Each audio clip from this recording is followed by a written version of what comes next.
Hello, Dan. We are live. Hello. Man, episode 33. We're back after a little break there. Yep. Well-deserved break. Man, geez.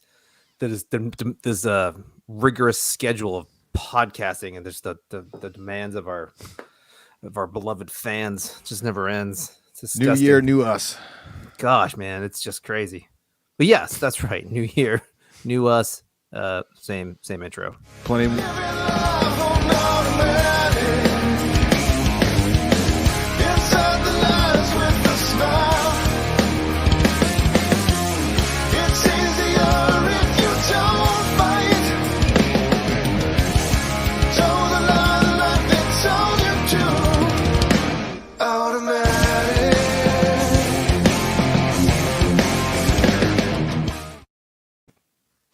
Sorry, I cut you off.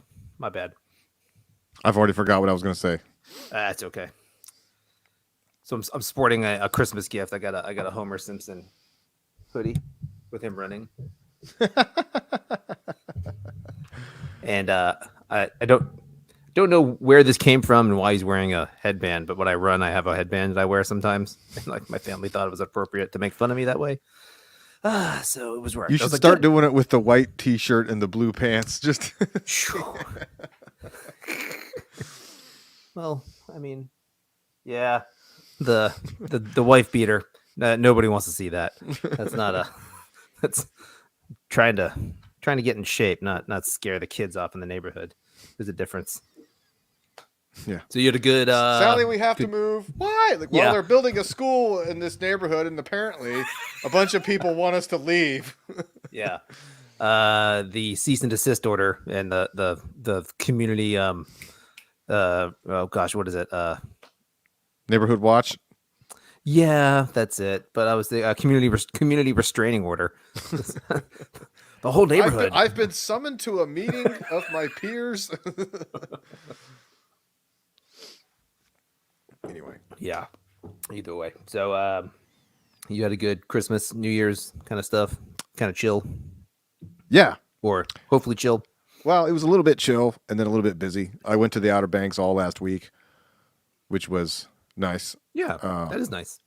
Weather was mostly pretty good, and then I played a show and then hung out in New Bern, which was fun. Like I was staying in New Bern because my show was in Burgaw, which is like in the middle of nowhere.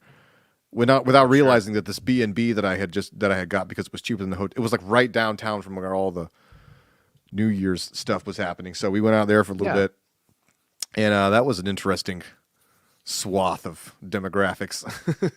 Yeah, so that was on New Year's. Yeah, so there was a band playing, doing all the hits, and then we were just hanging out, getting some food and a couple of drinks, and then we were walking while it was almost New Year's, like. Everybody's just sort of congregated upon the town square where they were dropping the bear. And that's so stupid.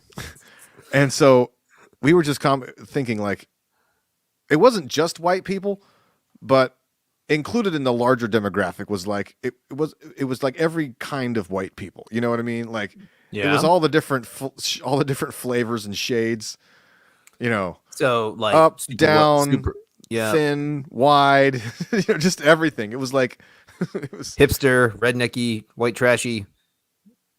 Yeah, it was hippie, it was like America, really. It was just like the perfect microcosm. It was America. Yeah, just like there was people in tuxedos, there was like bums, and then everything in between. It was cool actually. Everybody seemed happy.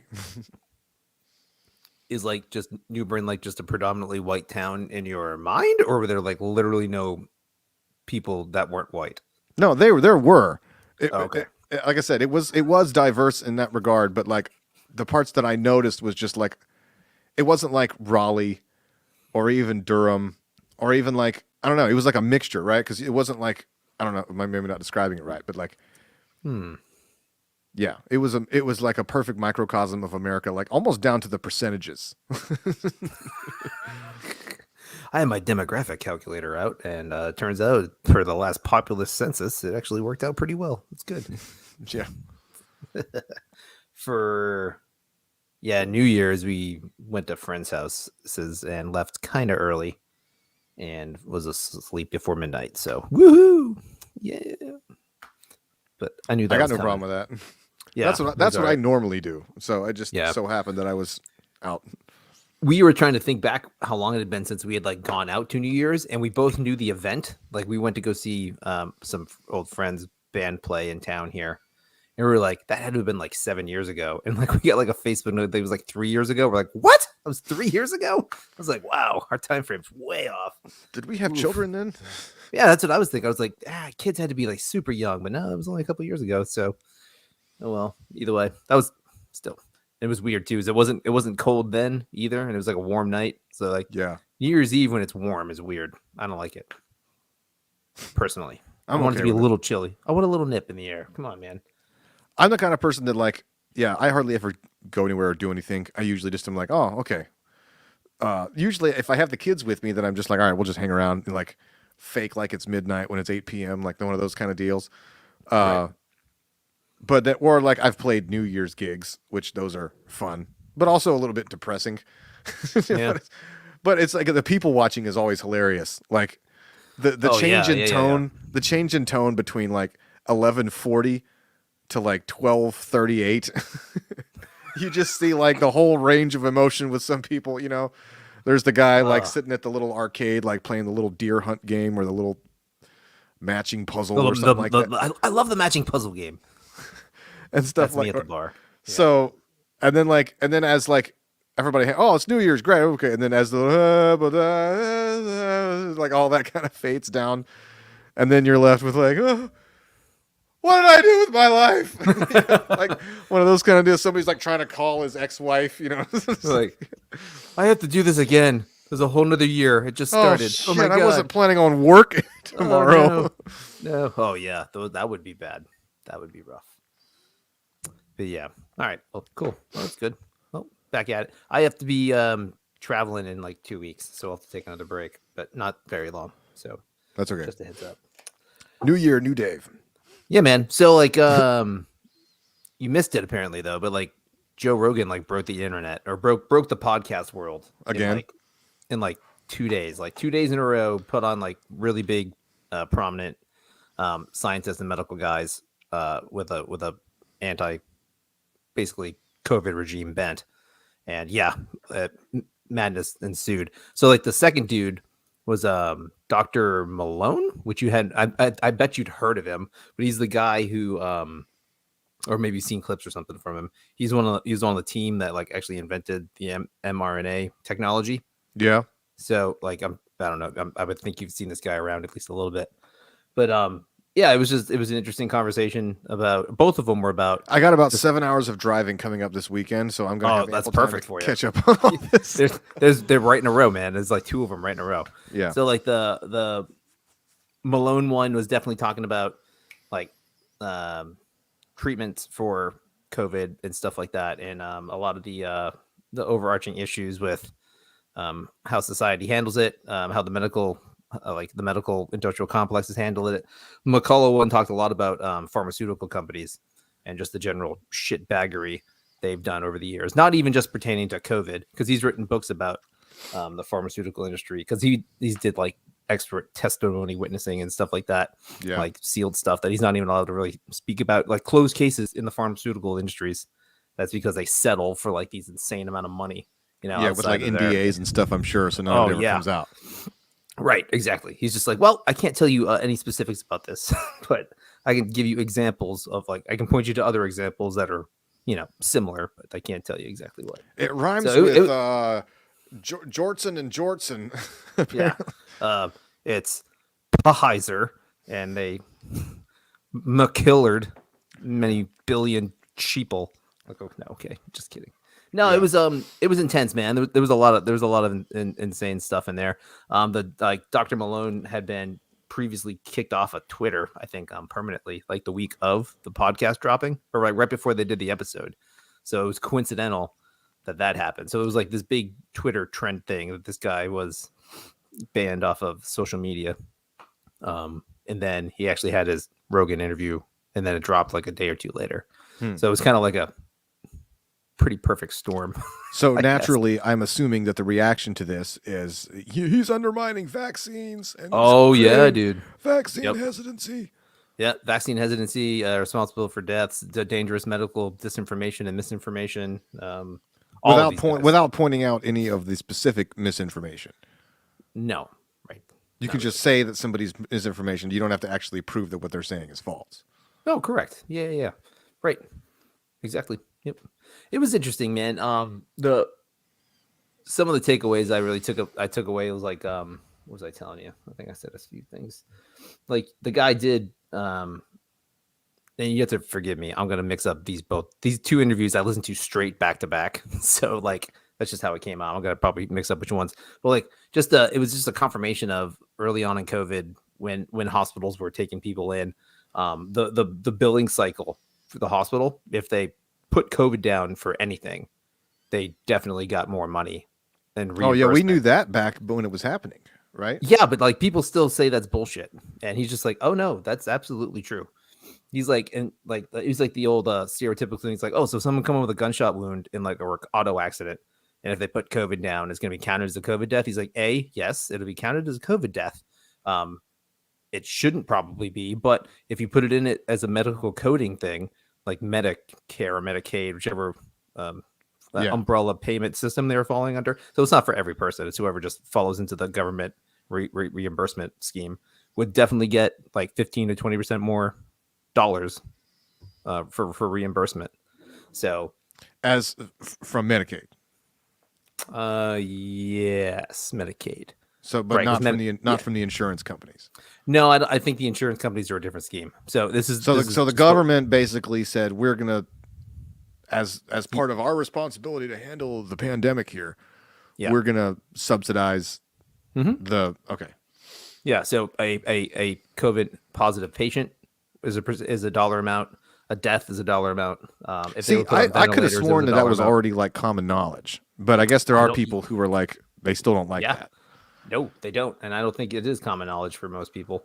I don't know now where that lands on it. Is a lot of this was talking about like what happened, how things got to where they are, not necessarily what is 100% going on right now. So there's a lot of history involved and a lot of discussion in that realm. Yeah. And Well, the question would be, how much does it affect the numbers, right? yeah, true. That is Because a lot of people I would have. Yeah, a lot of people don't necessarily have a problem with the government saying, all right, look, well, we're going to handle this and we're going to subsidize some of this stuff. I mean, the government already pays for a lot of stuff anyway, so it's like, what's the harm? The problem is that Sure. if it's forcing the precedent of hospitals being so cavalier about mislabeling things, Yeah. like that's not a habit we want to get into, right? In the medical industry. No, it's not a habit you want to get into, and then also it's an overarching kind of mindset where we are kind of like now, like where if you come in for anything, you're getting tested for COVID. It doesn't really matter. So like, if you go in there for like, there's like, oh, the kids' percentages of COVID are going way up. It's like, well, yeah, well, they're testing everybody for COVID now, like literally everybody, Which is so if you stupid. you go in there for a broken arm, and then you get counted as a COVID positive patient. And that does spike a number, and then it does spike that spikes, the media. Who was it that was and telling just- me? Was it you that like some doctors were actually doing it? Maybe it might have been Elon Musk. So you're in good company. He was yeah, what, you It was either Dave or one of these guys. So one of you Something about like dudes is- there were doctors that like they were doing it, but they were doing it like for their patients, like people who had no insurance, or like had shitty insurance, and they're like, look, if we put this down as a COVID thing, then Medicaid covers all of it. And so see, that might be the case as well. I don't know. that wouldn't surprise me at all. Like, No. now how much that happened, that might have just been like an anecdotal thing where it happened a few times, but certainly possible. Yeah, The problem we're dealing with is the outright dismissal of things, Yeah, similar to so like that- when people talk about like the like voter fraud, like there's no evidence of, it's like, okay, well, how many times does it have to happen for it to be something that we don't want to happen? right. Right. Like, yeah, okay, it's not statistically relevant how much mail-in voting fraud there was, right? It probably didn't affect anything, but that doesn't make it okay. No, and doesn't give anybody any trust in the election process. So that's another big thing. So if you have these people that the numbers are being cooked to whatever degree it is, and you're already on the somewhat on the fence of like believing the medical establishment and believing like government, freaking health officials. And you're like, well, no, it's fucking no, you can kiss my ass. I know you're lying about this, so why am I going to trust you about Z? If you're lying about A, you're lying about Z. So, right. So like everything that just taints the whole scenario. It seems so it's counterproductive, and B, it's obviously wrong to do that as well. But like again, it does give it to this whole overarching narrative where people are distrustful. There's just incorrect info floating around, and then like you said, especially when like people start getting banned or you're not able to talk about that kind of thing, people are like, oh my god, it leads to like a more conspiratorial kind of a frame of mind, and that's just natural. That's how it's going to happen. I mean, if you were to so like if you were to take all the people that got banned off of Twitter and YouTube and Facebook or whatever. Like, it's getting to the point now where like somebody gets banned, you're like, ooh, well, I bet they're probably they wouldn't have banned them if they weren't sniffing around something that was real.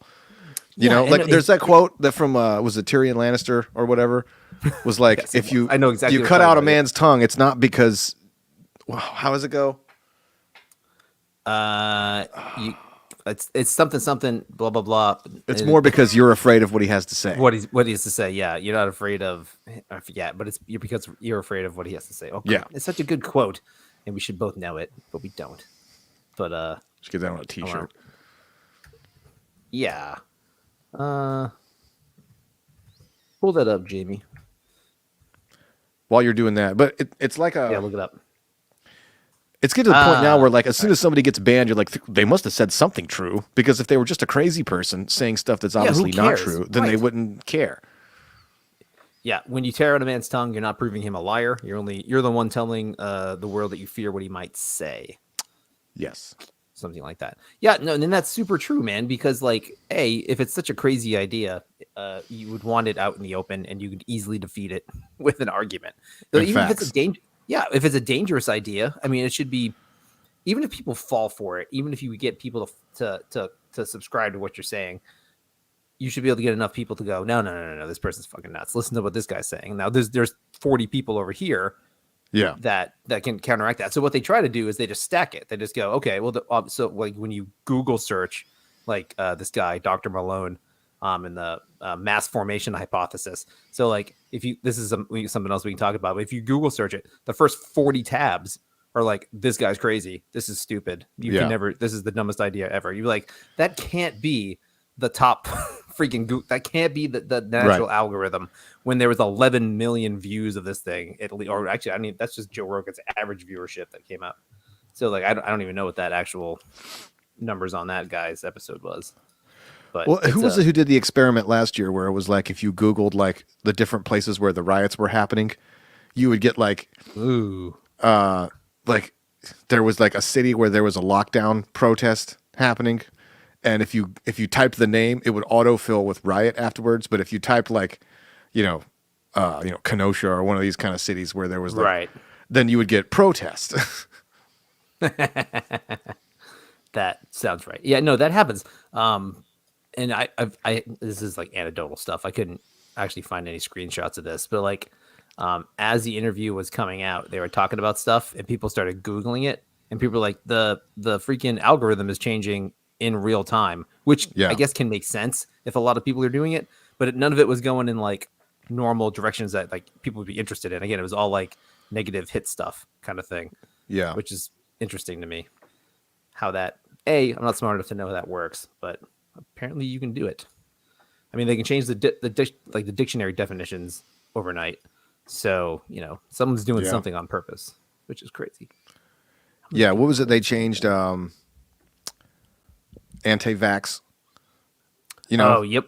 Who was it who was talking about that? It was like, now it used to mean somebody who thinks that vaccines are dangerous. And now they added the extra little thing to it, and also opposes federal vaccine mandates. Yeah, if you're opposed to mandates, you're an anti-vaxxer, as opposed to just someone who's to be like, I don't want the polio vaccine in me, like at all. You don't want any vaccines. Yeah, I knew some people back in the day who were against all vaccines. They thought they caused autism and all kinds of stuff. Oh, I know people that think that now. They are not happy campers with how things are going in the world.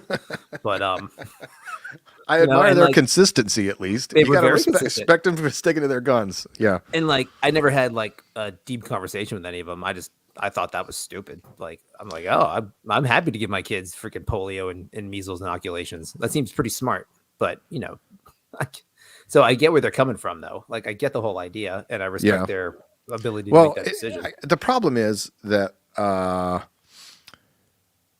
it's like a what's that from the legal term? Fruit from the poison tree. Yep. You know what I mean? Where it's like if the police do one thing that's not part of the legal search, and then they go through blah blah blah blah blah and all these things, everything that chained after it is gone, right? Correct. Yep. Well, the problem is that this whole anti-vax thing started with like Jenny McCarthy. You know, like it's doing this whole thing where it was like, but it turned out like much later after the thing had already snowballed that original report was all just made up. It was pseudoscience. Yep. The problem is that like when that came out, you would think that everybody would go, "Oh shit, had that backwards." All right, we got one wrong, you know. But like people didn't. I mean, some people did actually. Some people I knew were like, "Yeah, well, that turned out to be a bunch of junk." Yeah. But a lot of people just still kept on it, you know. And so it's just like because by that point they'd already invested themselves and their personal choices into it, so they can't just like 180, eat crow and have to deal with it.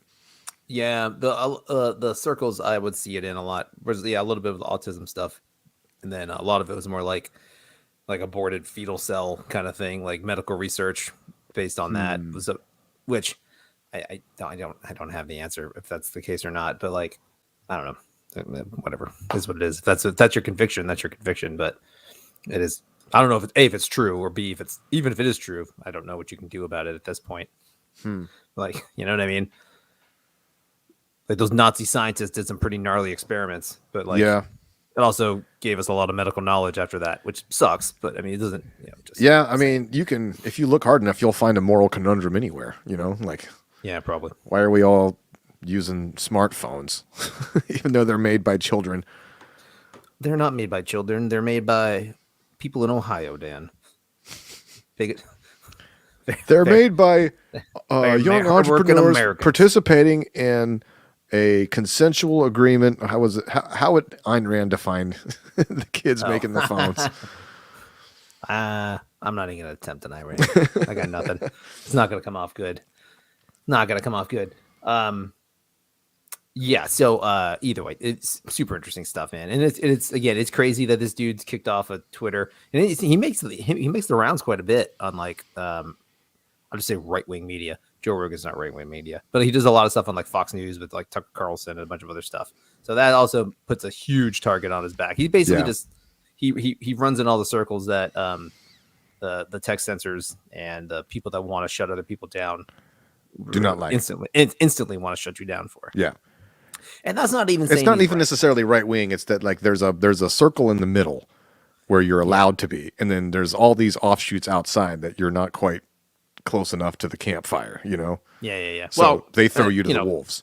Fox News is definitely right wing, but but also the guy was like big with like with Weinstein, like the Weinstein guys, like Brett Weinstein, like the Dark Horse podcast. So he's done stuff with like Jordan. Those guys aren't right wing at all. No, those guys aren't right wing at all, but they're lumped in as like the IDW dark web guys are all right wing nut jobs apparently. Just they're right wing adjacent is the new term. Ooh, right adjacent. That's right. Well, they used to say alt right adjacent, but then alt right lost all its meaning.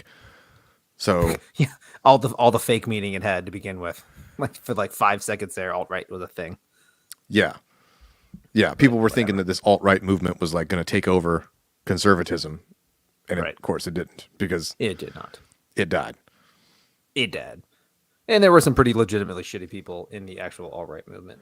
But you had like because it was part of the same primordial soup where you get like the Proud Boys. Yep. You know, Gavin McGinnis and those kind of like people where you might see a clip of them talking, you'll be like, all right, this guy's like, well, okay, hold on, that was weird. You know what I mean? Like they might say like 3 sentences in a row where you're like, okay, this sounds like typical kind of conservative. Oh, that was, I don't like that. You know? And then, yeah. I mean, there were some legit like white supremacist dudes in there, like Richard Spencer and a couple other prominent ones. But like you can like literally list them on like your hand. Like there's a couple of guys. Yeah, but whatever. Well, and I think there's a very common logical fallacy that a lot of people make where the fans of somebody define that person. Yeah. You know, I was talking to somebody about this recently, lumping in like, wow, you know, some of these sort of right wing personalities, you know, where like with the white supremacists, you know, where they really like Joe Rogan and Jordan Peterson and some of these people. And I was kind of like, hold up. Both of these people, those two specific examples, reach millions of people. Yep. So, you know, in the absence of being able to find anything that this person said that was specifically right wing, you can't really. But it's like saying, oh, Charles Manson liked the Beatles. You know, so I guess Beatlemania was like, you know, everybody wanted to be Charles Manson. Like that's the same level of ridiculousness. But people thought that, like, you know, because the KKK or whoever, like, you know, they supported Donald Trump, right? So that means that Trump is like in league with them. You know, did the KKK actually support Donald Trump? Oh, I don't know, Probably, but yeah, I understand your example. But yeah, and Trump didn't help it because he, even amongst people that he didn't like, he had a problem with pushing away praise. Yeah. You know, he'll take it from wherever it comes, which makes him look stupid when he gets praise from somebody who's detestable. Well, for sure. Yeah. Still, I miss Donald Trump. Really do. I don't. No, I don't. I mean, I like making fun of Donald Trump. So other than that, it's good. And I like the insanity he ensued on the media. And I like the dichotomy we've now seen that goes from the huge mass mainstream legacy media to destroying one president to propping one up. So it's just almost literally, you know, yeah, quite literally, yeah, like Weekend of Bernie styles, propping him up. It's pretty good. Yeah. What a tank. So also in these two episodes, this idea of mass formation psychosis came up. And you'll probably, if you watch or listen to those two, they'll both come up. But it's like kind of like this. It's not like what's the term? Not like crowd think or like I don't know, mass crowd hysteria. It's like something a little bit different. There's like a definition here, and I'll read it for you. It's from the guy's Substack. It's like 2 paragraphs, so like bear with me. Who's that guy who wrote that book, The Madness of Crowds? What is that, Douglas Murray? Maybe. Anyway, go ahead. Either way, it's probably along the same thing. It's not like groupthink or something like that. It's a little bit different though. But so he says like blah blah blah, mass formation psychosis. The condition to set up mass formation psychosis includes lack of social connectedness and sense making, as well as a large amount of latent anxiety and passive aggression. When people are inundated with a narrative that presents a plausible object of their anxiety and a strategy for coping with it, many individual groups together, they battle the object with a collective single-mindedness. This allows people to stop focusing on their own problems, avoid mental anguish. Instead, they focus all their thought and energy on this new object. Mass formation progresses as mass formation progresses, the group becomes increasingly bonded and connected. Their field of attention is narrowed, and they become unable to consider alternative points of view. Leaders of this movement are revered, unable to do no wrong. Left unabated, society under a spell of mass formation will support a totalitarian governance structure capable of otherwise unthinkable atrocities in order to maintain compliance. Blah, blah, blah. Nazi Germany. So Sieg Heil. Yeah. Yeah. So that's not. Also, America circa 1959. Yeah, right. So it different points of time. I mean, we've pointed this kind of stuff out earlier anyway, like where we've mentioned this a whole lot. I mean, it is like you got this whole dividing line. You got a sect of people in our country either over a political divide or over the COVID thing. They see others as a threat. They can only see the world through that binary. And then someone comes with a solution, and then you just prop that guy up, and you prop those solutions up, and you just kind of blindly follow that stuff, and you just kind of filter your whole universe through this problem that you see. And it happens in 1,000 different ways. So I think it's not just a COVID thing, but it is a scary thing. And like social media exasperates it. The last couple of years have exasperated it with lockdowns and tension and, political and medical or apartheid kind of stuff, which is just creepy as shit. And then, censoring and shutting people off and social media bans and all that stuff that just, That's the whole thing, man. It's a very potent combination of social unrest. Yeah. It But makes me think. if you look it up, it's bullshit. So just so you know, look it up. It's bullshit, Dan. You can't compare anything to the Nazis. You loser. Educate yourself. Yeah, you hyperbolic son of a bitch. Oh, sorry, I'm being the hyperbolic son of a bitch. You know, it's almost probably a blessing that Joe Biden is as senile and not with it as he is. Yeah, because for sure, I would say that about any president. He certainly lacks charisma. I mean, no question, right? So his very casual attitude towards, you know, basic things like rights and the Constitution and the law and stuff like that, and just general the humanity of people that disagree with him.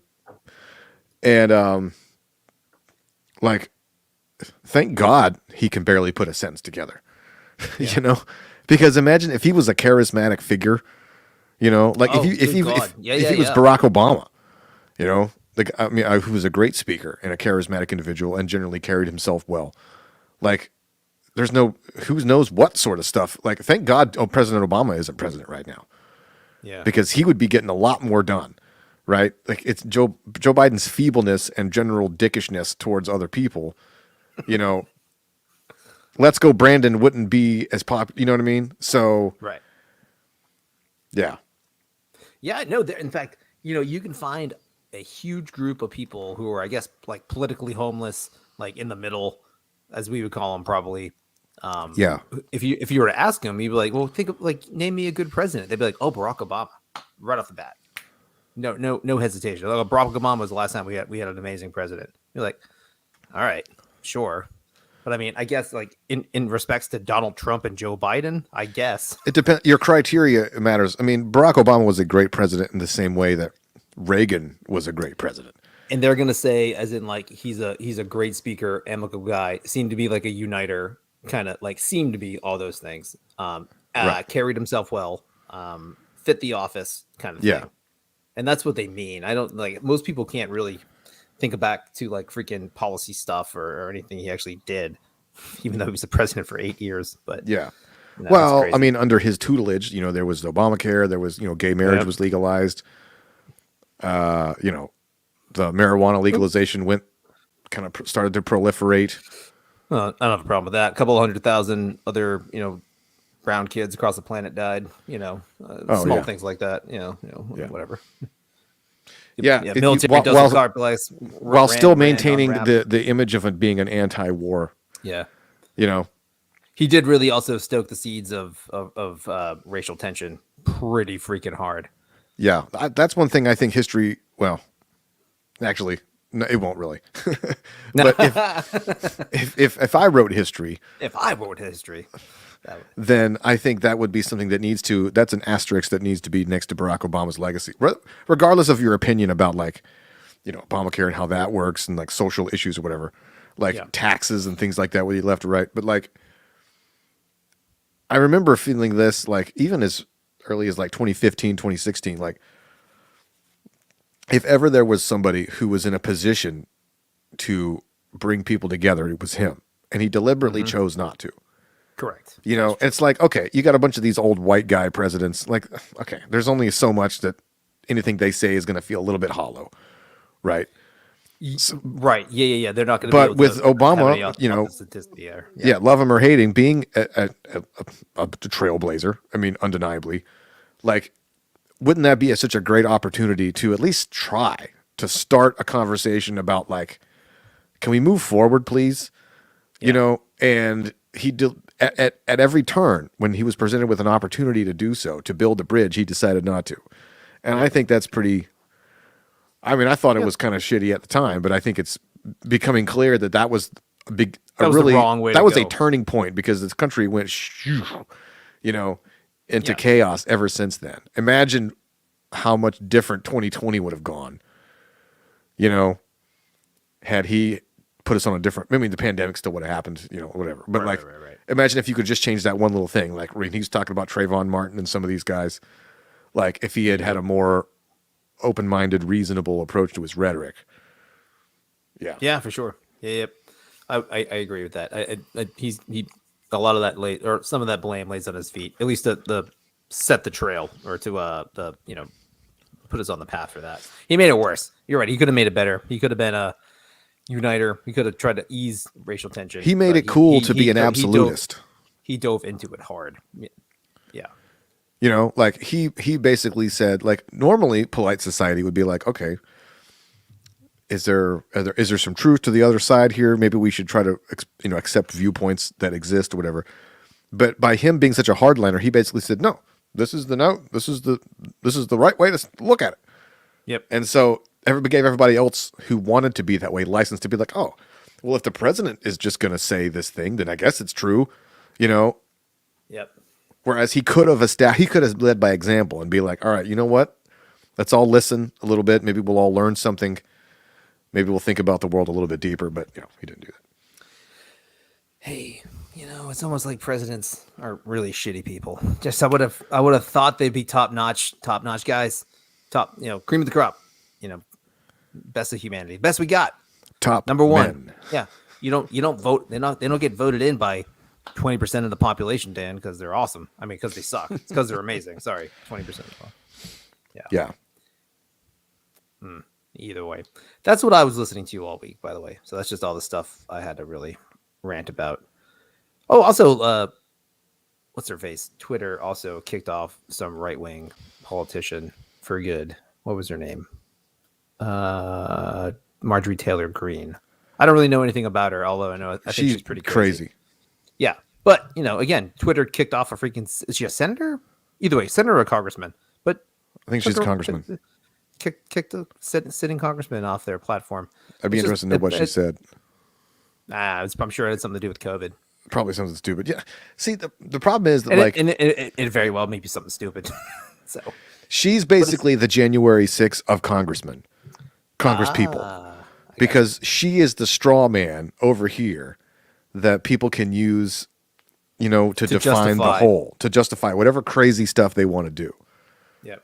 So as much as people hate her, they need her, because if you didn't have her, then you got to deal with slightly less crazy people. And then if you didn't have them, then you're left with Rand Paul and all the reasonable people. And you're like, oh crap, I can't debate these people. See, also what I learned this week though, if you dislike Marjorie Taylor Greene, it's because you want to sleep with her. No, sorry. That's AOC. I'm mixing those up. That was AOC. My bad. That woman. Talk about narcissism, man. She is the most vapidly retarded, narcissistic goober that is out there. And I've met a lot of narcissistic, assholey goobers. Everybody else. If you met her personality type in a different person, you would immediately dislike her. Yeah. If she was at a restaurant, say you were out at a bar or something like that, a bunch of people kind of mingling, and then she was in the group, she would be the kind of person that would be I don't know, maybe singing karaoke, really horribly or something like that, just, or the wrong words. And you'd be like, hey, you're it's really not good. Sorry. And she'd be like, look, you're just jealous because you don't get to be with me or whatever. And it'd be like, no, it's not that. It's because you're insane. Just thinks that every criticism of her is some sort of jealousy or some sort of it's. Hey, her boyfriend was wearing sandals, the strap around sandals. So credit where credit's due. That was a fair criticism, but I hope they're happy. It's not a fair criticism. It's a stupid criticism. But what do you expect? That crap's gonna happen. You have to be able to let that shit roll off your back. Someone's like, "Oh, your boyfriend wears sandals." You'd be like, "What? You want to sleep with me? Is that all it is? That's because you want to sleep with me." I'm like, yeah, okay. No, I do not. There is a segment of the population that makes fun of sandals. That's just a thing. Also, it was very funny that she was vacationing in Florida, maskless, enjoying life. You know what I mean? I think it was either I saw it today. It might not have been a post today. It might have been a post last or a couple of days ago. But there was a Ron DeSantis press conference. He's just Oh yeah, man! I tell you, if I got $1 for every time a politician, a mayor, a celebrity, or someone came to party in Florida and really enjoy their life, I'd be a rich man. He's like, just get away from all those mandates in their crazy cities that they live in. He's like, everybody come to they Florida. put in place. Yeah. He's like, yeah, man. You put in those rules. Did you come enjoy yourself in Florida though? Come on down. I was like, that's a fucking troll. That's so good. It was a good troll. It's pretty good. And I would never want to live in Florida. Ron DeSantis is basically becoming the government version of like the one RA like in the dorm who was like cool with everything. You know what I mean? Just like, oh, it's cool, man. We're having a party. Come on, it's all right. I didn't live in the dorm, but I can understand what you're talking about. I had an RA that was like, I don't remember if it was on my floor, but like there was some of them that were just like total, just like no soup for you, those. And then there were other people who were just like really chill. Like you walk in there, the room kind of, all right, something's going on in here, like. Hey, look, try tone it down, guys. Okay, just tone it down. I don't want to feel this again. I'm just gonna leave. You keep it easy. Take it easy. All right. Like, yes, Dad. All right, Dad. It's like the stepdad, like has to be cool. Yeah. Or like the stepmom, or like, did you see if you've seen Mean Girls, like the mom in Mean Girls? Yeah. It's like giving everybody margaritas, like, oh, nobody drive. I'm gonna be driving everybody. It's like, you guys keep me young. Yeah. Ron DeSantis is the Mean Girls mom. That's good. It's kind of, I would say it's actually, again, he's about 1,000 times more charismatic than Joe Biden, but he is a little monotone when he talks. And he kind of sounds like a typical, like, I think, well, he doesn't have a Southern accent, but like, he kind of has a very sort of standard politician rhythm, the way he talks. And, we've done great things in the state of Florida. Like, so I think that's probably he's definitely adopted the Donald Trump hand motions, and he talks like with his hands, almost directly like Donald Trump. It's crazy. He does have he's Trumpian in his mannerisms quite a bit. Yeah, a little bit. A little bit. Yeah. But either way, I mean, I understand what you're saying. Well, I think it's good though, because I think if he becomes the next president, there's a fair shot he is. I mean, who else is going to?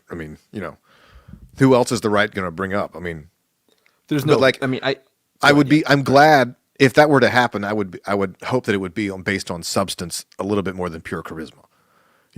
Like hopefully, if it happens, it's because maybe he makes some good points.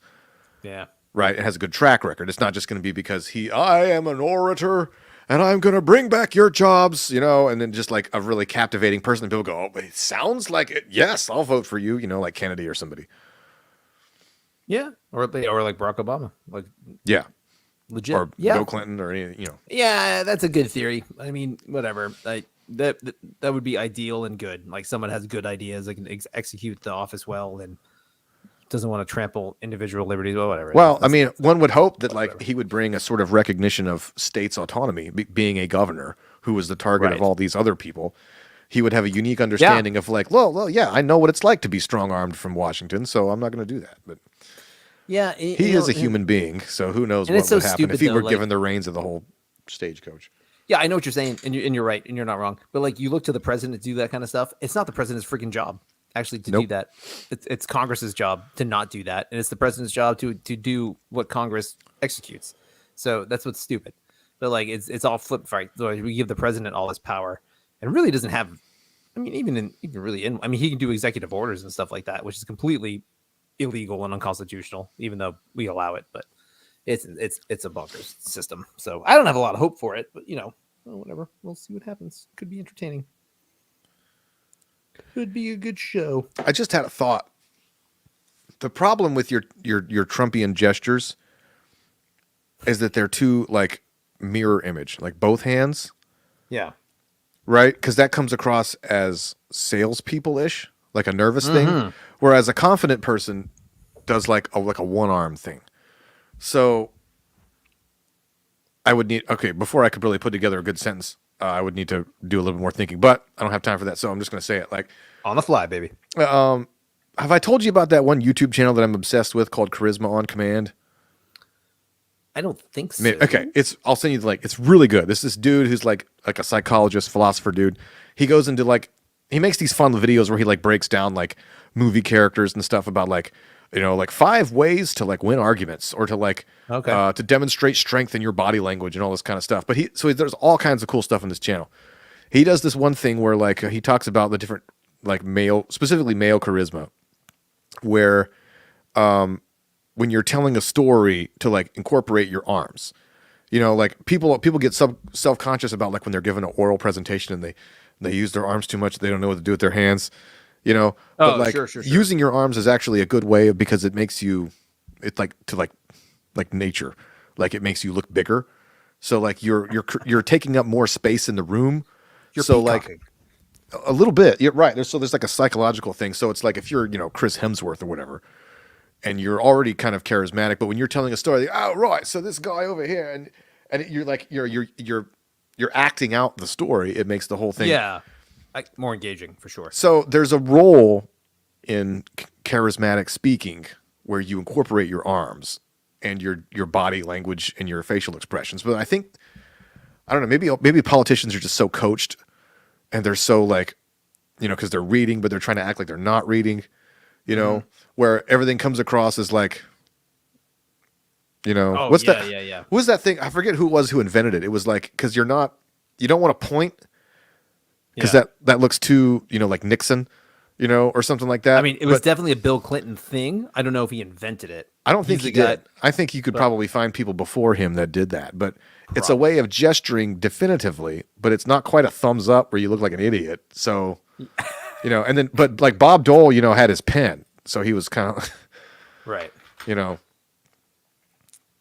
Yeah. Bob Dole. I don't know. Maybe the problem is that we've always just dealt with old white people. So maybe you know, that's it. It's a different time, right? Yeah. No, I think that's interesting though. I would think someone who has, a good handle on a good delivery and is animated and can actually use their body in a way, but you have to kind of mean it when you do it. I mean, I guess you can be a good salesman and do it. I guess you get so tired of doing speech after speech after speech, like your talking points just become so. Well, that's the problem. If it becomes a speech and a talking point, and it's not something that you believe or know or are actually passionate about, then it's hard to. But then again, I get it. Even if you say it 1,000 times in a row and you actually mean it and you're actually passionate about it, eventually it's like, I got to say this to some podunk dude in Ohio, and now I'm in like Kansas. I have to say it. Now I'm in San Diego. I have to say the same thing. You know what I mean? Yeah. Well, there's like I wonder if this is a relic of the old days where they didn't have good microphones, where you like, I have to speak slowly and definitively so that people understand what I'm trying to say for the people of this country. You know what I mean? Like, but like, you don't actually have to talk that way when you're giving a speech. You know, you could speak like a regular person. But people there's politician speech where it's like, and if elected, I promise to Washington, you know, it's just or maybe it was a relic back when you had to go, you go back over to the shack and you're talking to the can and it gets over the radio. Yeah. Old Pappy O'Dannon. Yeah. We got to bring our jobs back. Stop. Yeah. We're gonna clean sweep Kansas County.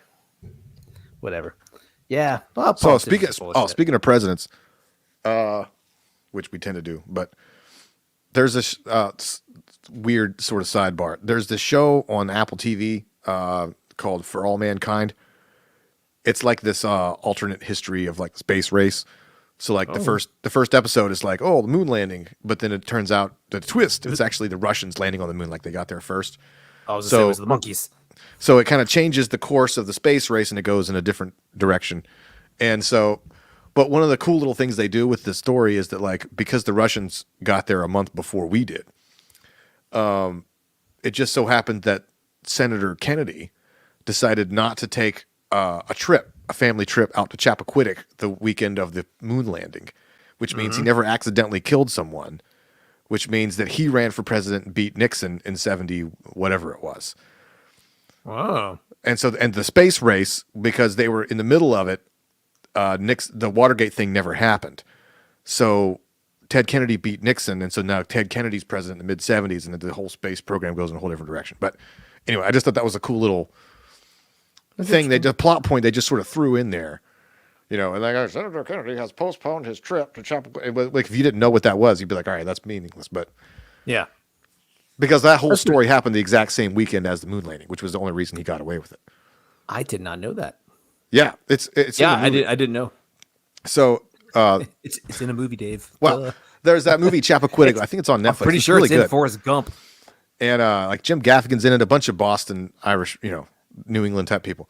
Anyway, the whole thing is that like nobody was really paying attention to the news cycle because like Senator Kennedy found drunk in his hotel room, and there's an overturned car with a dead woman inside. Meanwhile, it's like, but back to the moon. Neil Armstrong's walking around. He's like, oh, thank God. Yeah. Oh, thank God. Neil Armstrong, a national heroes. One giant step for mankind. One, oh, thank God for the Kennedys. Jeez. Yeah. Wow, that's crazy. No, I didn't realize those two events coincided. So that's interesting. I will have to look that 1969 was a crazy year. Sure was. There were things that, because you talk about there's the moon landing, there's Woodstock, there's the Zodiac Killer, Charles Manson, like just so many things. It might be one of the most event-filled years of the 20th century. I can see that. When was the show? Oh, never mind.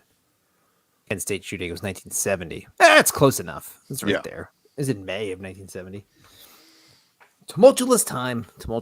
See, and that's crazy too. I think we've talked about this too. Like, it's been way crazy in the United States at some point for a long time. You know what I mean? Like that whole 5 or 10 years is bonkers, especially that whole couple of years right there. That's a very tumultuous time in American history. Now, everyone who experienced that are now 70 years old, like who experienced it as adults, or they're all passed away. So like we don't appreciate the craziness that was going on back then and the cultural upheaval. Yeah, because like in your life, when you're a teenager, everything feels crazy anyway. Yeah, right.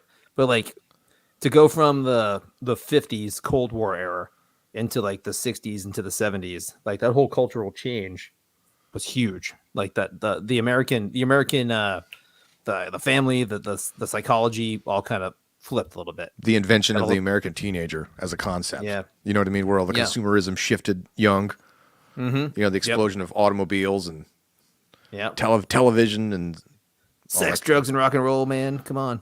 Yeah. Like a little bit of that was always there, but kind of mainstreaming that more. Like the cultural revolution was huge around that time. Not just hippies, but it really was a big change.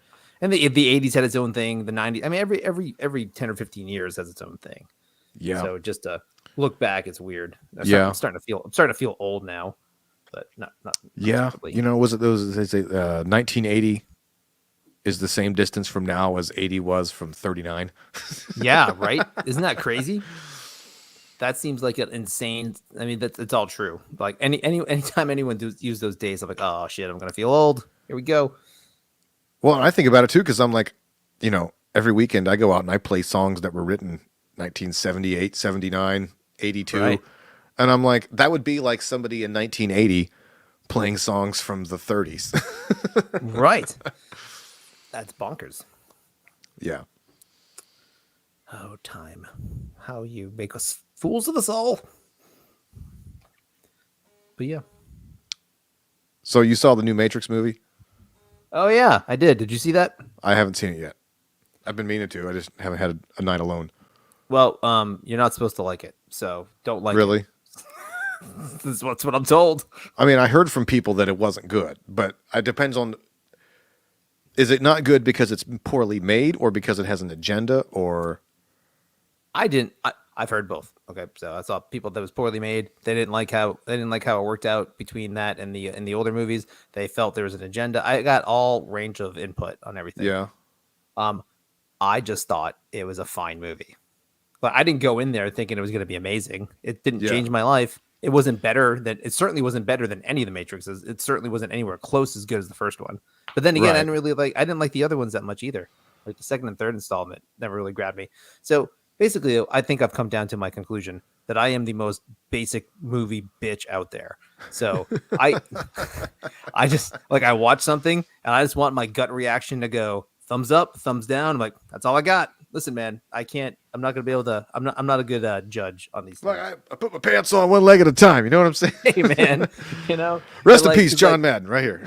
But yeah, exactly. But like, I just keep thinking like, people are just like, oh, I didn't like. There's too much tie, and they tried to tie stuff in and it didn't work how it tied in. Like felt shoehorned. I was like, you're the same. It's called person. A sequel, man. Yeah, but also the people that I saw this, I was like, you're the same people that I know that loved every single Marvel movie and freaking it was like in awe about how they tangentially tied together. I was like, come on, man. I was like, again, I don't care. It's just a stupid movie. I watched it out of curiosity, and I was up late. I had nothing else to do. It was like the Thursday before New Year's. That's probably why I couldn't stay up on New Year's. So I stayed up till like midnight watching The Matrix. But it was fine. It was worth a watch. I don't think I would have been mad if I probably like went to the theater. Then again, that's not my thing. I'm not super excited about movie releases. So it was just on HBO Max. So I watched it. Yeah. So I thought it was cool. The opening, the premise of the Matrix premise is good. And I get why people don't like how it ended. But I thought it was overarchingly pretty good.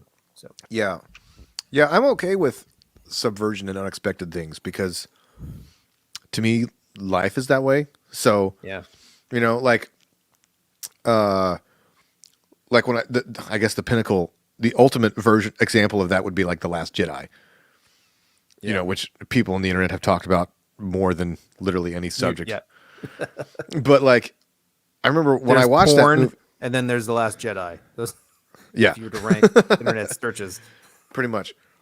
I remember when I watched it, I respected the balls of it so much that I actually convinced myself that I really liked it because I'm like, wow, that was a strong choice. They made Luke Skywalker like angry, and it was like, well, and because of the time that I was in my life, I'm like, I felt a strange kinship with the character. I'm like, I get that. That was a cool choice to like, because that's what happens in real life. Even people who start out great can go, off the rails for whatever reason.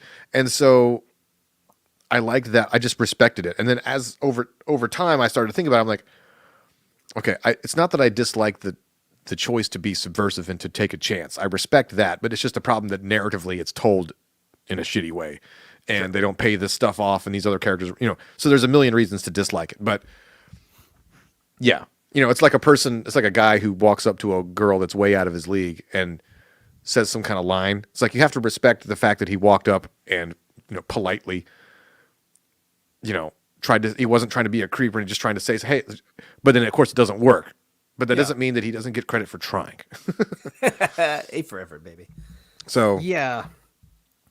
I would say, well, with the I had some people tell me some legitimate things I didn't like about it, and I was like, okay, see, but their criticisms were of the movie variety, which means like they watch a lot of movies, they're into movies, and they can give a more reason why they didn't like this particular movie and how it didn't tie. And there were some of them I thought were really good reasons, like because there's different characters that are in the movie that aren't the same actor playing it, and you'll see it, but like some of it's good, some of it's bad, but whatever. It just is what it is. But like I heard some criticism. I was like, oh, cool. I never thought about that, but also I don't think about movies that way. I just want to sit there for 2 hours and forget about everything. Yeah, and just be like, entertain me. I mean, that's the ultimate. I think it might have been like Ebert or Siskel or one of those guys that had this thing where he was like, movies are two things. They're what it's about and how it's about it.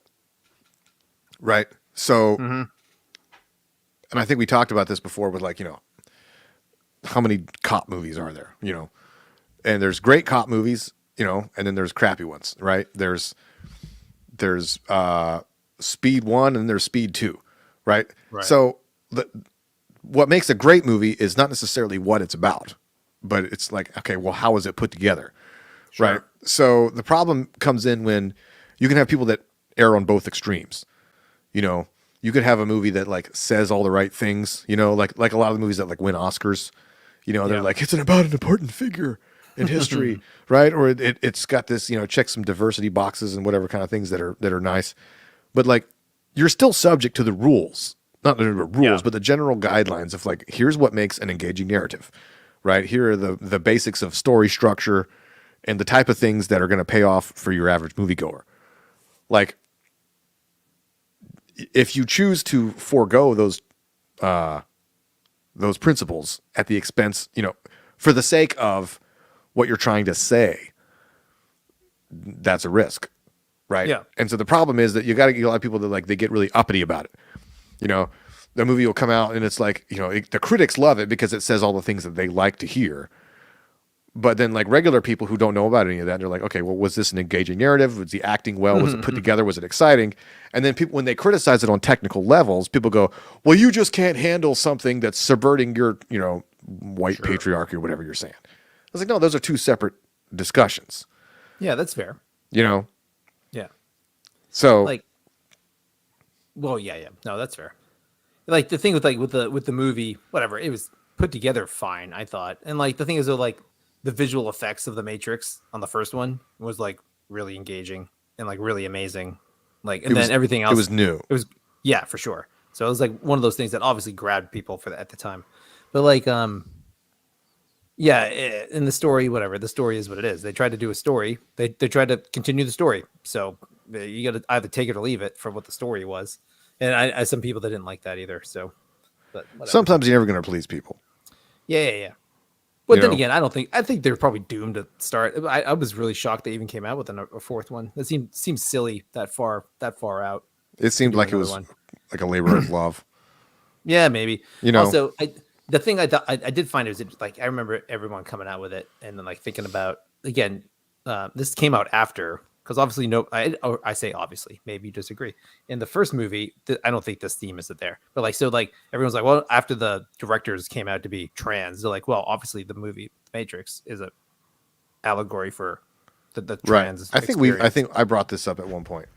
Yeah, we should talk about that some more because I was just like, I don't think I see that. So then I actually tried to like, okay, well, you know what? I'll give this another shot because then it came up again like 10, 15 years later. And I was looking back through it and I was just trying to figure that shit out. And I don't know. I still don't buy that. I feel like that's it's a reach. I mean, I think it's a reach. Now there is some kind of trans thing in the movie. In fact, actually, even the actors and the guys said like one of the characters is supposed to be like the Switch character. It's supposed to be a male in the Matrix, female, but they didn't do that in the movie because they just thought they didn't want to do. I mean, clearly with that knowledge about the Wachowskis going back, and I mean, it's no accident that two people who feel, how do I describe it? Like disconnected from their physical reality. Right. And then those two minds, those two men at the time go to make a movie about being disconnected from your reality. I mean, clearly that's connected somehow psychologically, but that doesn't necessarily mean that the Matrix is specifically a trans allegory. They use that as a springboard for like larger, any sort of, discontent, whether it's economic or religious or whatever, which that's why the original Matrix is great. Right. And no spoiler on this one. Like it ends with him talking to whoever's in charge of the Matrix or him and Trinity. And they're like, well, it's like, we're going to fight back. He's like, I don't care if you fight back. He's like, you're not going to win. Nobody wants to release their control and nobody wants to relinquish my control over them in the Matrix. You're going to lose. And it's like a conversation they have. Yeah. It's just like, okay, so, but that can mean, you can make that mean 8 billion things depending on whatever worldview you're taking into the movie, which actually kind of makes it a great movie or a great theme in the movie because it's open to interpretation. You know what I mean? Yeah. Everybody can enjoy it and watch it and go, I'm that guy, they're that guy. And like, they can use that however they want to, but whatever. I feel like the shoehorning of it's obviously this actually for any overarching theme in the Matrix. I don't know, man. I think that's a stretch either way. Yeah, but, I mean, they were clearly just throwing a lot of stuff in there. Buddha. There was like there's Christianity, there's Buddhism, there's kung fu, there's film noir, there's like dystopic sci-fi, there's everything. Oh yeah, very cool though. And it's funny because like there's like a sect of like libertarian anarchism, like the red pill, blue pill, that kind of thing. Like that phrase being red pilled is like really taken. I would say it's not a left wing phrase. No, like, left wing people don't say red pill, blue pill. No, they it's don't, exclusively a phraseology of conservatarians and also people that are a little bit crazy. Yeah, for sure. Yeah, Because there's a whole other sect. Yeah, that's a whole like rabbit hole we can go down. But like what they call the manosphere. Have you ever heard that phrase? I have. Maybe it was me. In some ways, I am very MGTOW, Dan. I'm a man going my own way. Oh god. That Well, that's the problem is that like, you know, there are the people who take everything the wrong way, but like, and they make that whole concept feel, oh, wait a minute. Am I on the weird part of YouTube? Hold on. I don't want to know this stuff. Clear that browser history real quick. I don't want anyone seeing this. Yeah. I don't want to get suggested things that I should buy or like whatever, or like, but the concept of being red pilled against the traditional mainstream narratives that a lot of us were fed as kids and adults regarding men and women, like that's something that's very important. It's just that a lot of people take that and they run with it to the crazy town. Yeah, I think it's Michael Malice. He's like, yeah, look, you're supposed to take the red pill. You're not supposed to take the bottle and like dump the bottle of red pills in your mouth. Like you're supposed to take a red pill and like take it easy, go slow with it. He's like, but then because you can easily go fucking crazy with it, like just take whatever you want to take and find whatever confirmation bias your way down to some pretty scary spots. Yeah, I mean, you liken it to like a breakup, right? Like, say you're in a relationship with a person who's not very good. You go, okay, I'm separating from this person because this person is not a good fit for me. Well, that doesn't mean that you immediately marry or become the next person you see. Like, no, you got to find yourself the opposite. Yeah. Right. Good point, Dan. Yeah, we're pretty much nailing it. So, you know. Yeah, right. Nailing it. We had 2 bot comments. They're totally fake. If you want to see them, there's one. Yep. Oh. And one that's almost exactly the same. Oh, Leslie makes a good point here. Yeah. Vark Tech. Oh, jeez. You know what, Leslie? What is that, Swedish? Vark Tech? I am more of a Vorong guy, not a Vark Tech. So I'm gonna hard disagree on that one, but you know, fine. It's America. It's cool. You know what? That's why we're here. I like to think there's room enough for both Vornong and Vark Tech. So yeah, look, we're not gonna censor Leslie, and we're not gonna block Nahash Kamadig, and we're just gonna let these comments stand for what they are, and we'll discuss them at a different time. We're leading by example here. Exactly. We're not gonna Zuckerberg them here. We're not gonna whatever phraseology it is. Hey, but we've been going over an hour, so we can call it a night. I'm out of booze. Well, I mean, there's always more booze. We just gotta go on pause. That's in the other room, but we don't have time for that. Yeah, we gotta go to work tomorrow. That is true. I can't stay up forever. Although I am always up for like another hour after this because I can't fall asleep. So ruins my Wednesdays, Dan. My Tuesdays ruin my Wednesdays. On that note, good night, sir. Right on.